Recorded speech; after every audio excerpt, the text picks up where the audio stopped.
I'm going to tell you a little about the quantum ecosystem of Finland. Some of you may ask why Finland and quantums, but I'm here to tell you that actually the Finnish quantum ecosystem is one of the strongest globally and certainly a leading one in Europe. There are some reasons behind this. It's about ecosystem that has been developing like some decades already. So in the core of this development, there was a very fundamental research in low temperatures done in Aalto University quite a long time ago already. And Aalto University held many world records in low temperatures many times in history. And based on this understanding and knowledge, they have been able to develop superconducting quantum technologies in Finland. So there you see in this slide, I summarize some of the key features of the ecosystem, like strong heritage. You always need strong research basis to make these kind of fundamental ecosystems. The same holds, by the way, with Nokia. Again, there was a decade-long history in radio wave research before the breakthrough in mobile technology. So because of this, there is a world-leading infrastructure in this domain. And there are some key players like the State Technological Research Institute, we call it VTT, and CSC, which is a scientific computer center owned by universities in Finland, who facilitate this system. And because of this basic research, there is a very vivid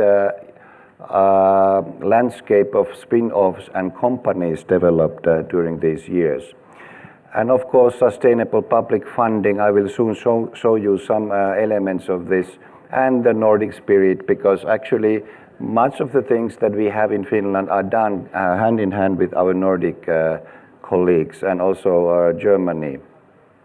So because of this Finnish quantum ecosystem was elected the best one globally in best innovation ecosystem in 2020 in Tel Aviv Innovation event.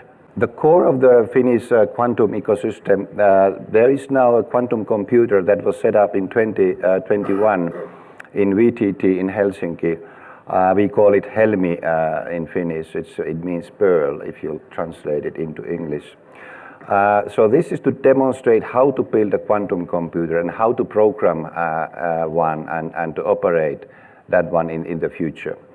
So they are now testing this and developing little by little 20-qubit computer, and in next year the aim is to have 54-qubit superconducting computer.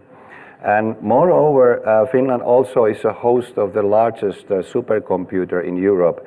I think it's second or third biggest actually globally, and the biggest one in academic research. That is jointly funded by EU and 10 member states. This computer called LUMI is located a bit far north in Finland.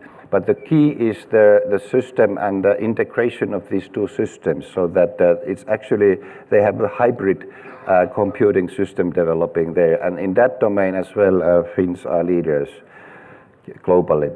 So if you look at the ecosystem, what they have there, one element are the hardware companies that are making the hardware around quantum technologies. Then they have components and materials companies, software companies. Then there are public enterprises who are actually owned by government or government-held entities, but are as limited companies. And then, of course, universities and academia, they all together form this. And many of those companies that we are having in Finland are actually spin-offs of the professors who are making the work in Finland.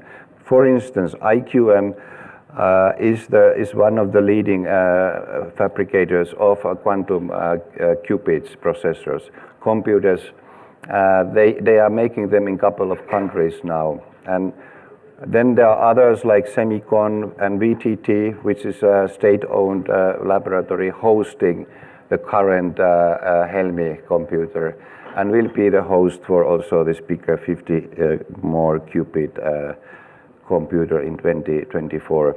I already mentioned universities.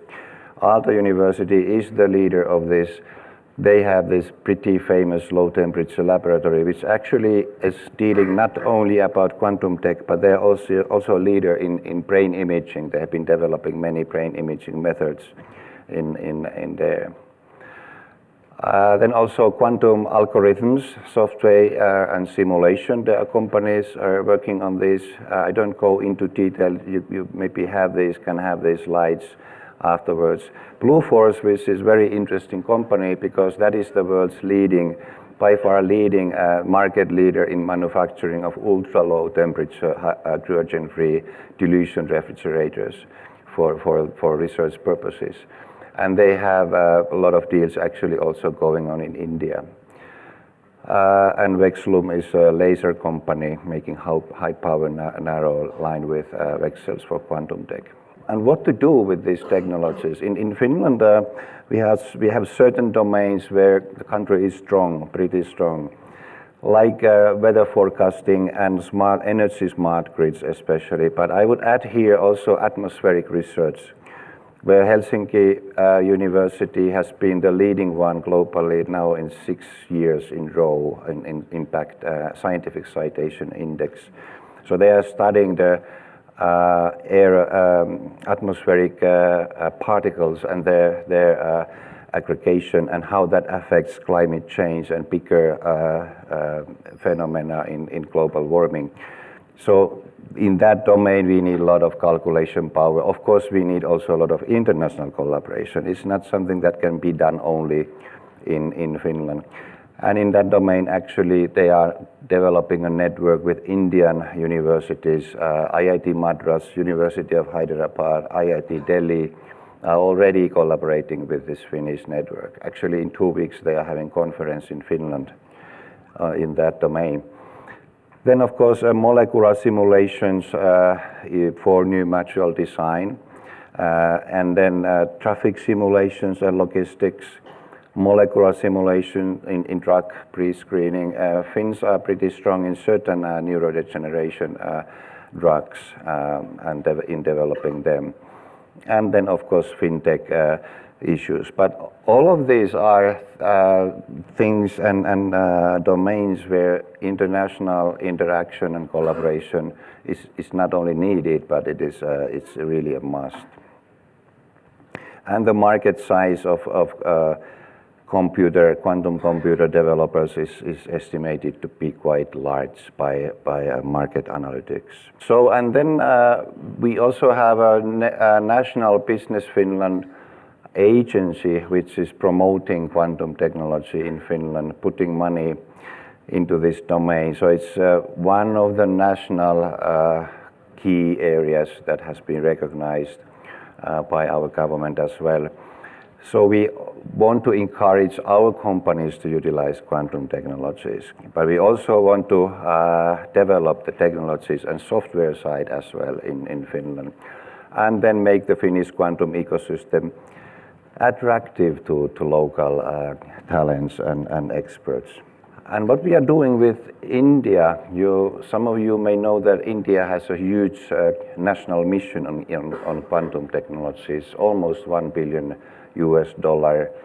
mission. And Finland has been in talks with India quite some time actually already. We selected quantum technology, one of the key collaborative areas in 2020 in our Binational Science and Technology Commission. So we have created, and we are in the process of creating a virtual center for quantum technologies with India. And there are a couple of strategic MOUs also between Indian industries and Finnish players, Finnish industries, Finnish universities. Some companies, Indian companies, are setting up actually quantum laboratories in Finland. And Finland is one of the few countries that has been mentioned also in Indian national roadmap for quantum technology.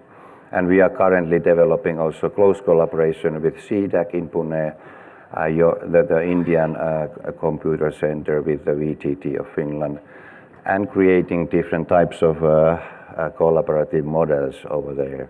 So what are we doing in practice?